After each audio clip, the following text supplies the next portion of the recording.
Where did your resiliency to come from to be able to deal with all these things? How did you maintain your, capacity to function each day with this grueling type of work? It was inspiring to me.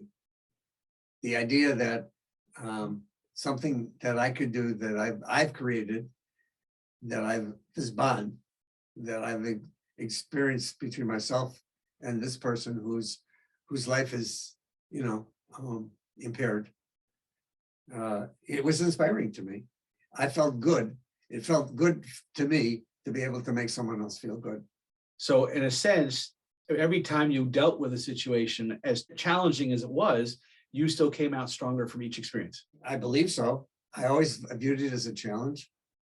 I always viewed it intellectually and emotionally as a person whose life I've made a difference in. Prior to going into the military, I, like a lot of people of my generation, were opposed to the war in Vietnam for a lot of reasons.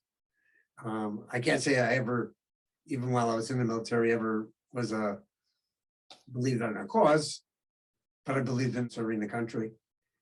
And through the years, I've become more proud of my experience.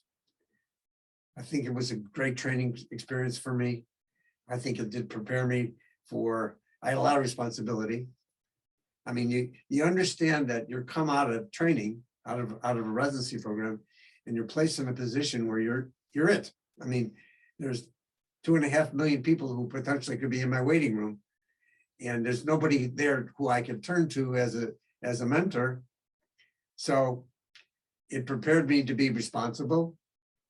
It prepared me to be competent, organized. And I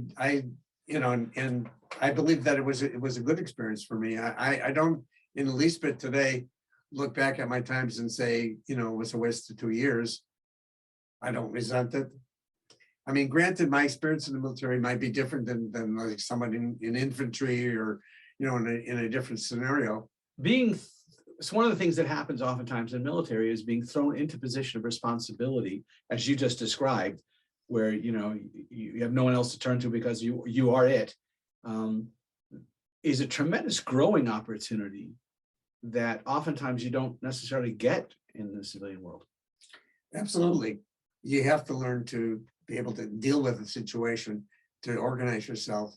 You have to have confidence in yourself in order not to be overwhelmed.